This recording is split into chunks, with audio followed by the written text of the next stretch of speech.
सरकार 10 लाख जनसंख्या गोटे मेडिकल कॉलेज कहते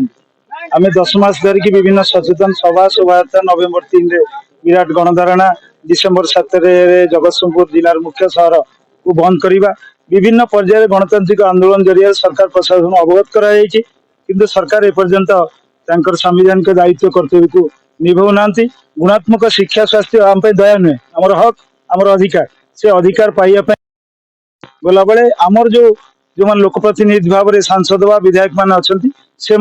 संविधानिक दायित्व कर्तव्य निभेले नहीं जार अयोग्यतार आज ये एक अभिनव प्रतिवाद सूत्रपात है जो जिला स्वास्थ्य सुरक्षा अभियान प्रमुख नेतृत्व भाव में आईनजीवी वासुदेव देवी प्रसाद महाराणा देवेंद्र साहू प्रमोद कुमार दास एवं प्रसन्न महापात्र आईनजीवी भाव में कले जिलावासी आम समस्त एक नैतिक समर्थन सहित युवा छात्र कृषक महिला और सर्वोपरि जनसाधारण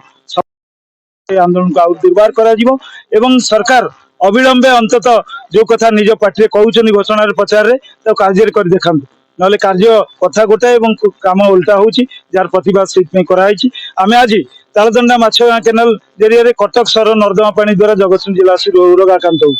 आम जो हस्पिटाल पाइचु जिला मुख्य हस्पिटाल 1955 पल्ली स्वास्थ्य केन्द्र जो स्वास्थ्य कर्मचारी मान प्रशिक्षण केन्द्र सी हटई नबार चक्रांत हो जो हस्पिटाल अच्छी हस्पिटाल गला अधिकांश रोगी की कटक स्थानांतर रेफर करा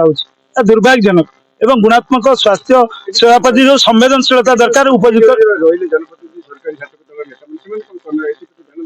देखु बार बार जो मैंने शासन में बसिले जो माने इतिहास देखिए ये बहु योग्य लोक प्रतिनिधित्व करछंती विधायक सांसद कैबिनेट मंत्री एवं मुख्यमंत्री तो दायित्व नहीं मुख्यमंत्री नवकृष्ण चौधरी मुख्यमंत्री समय ये माटी पाई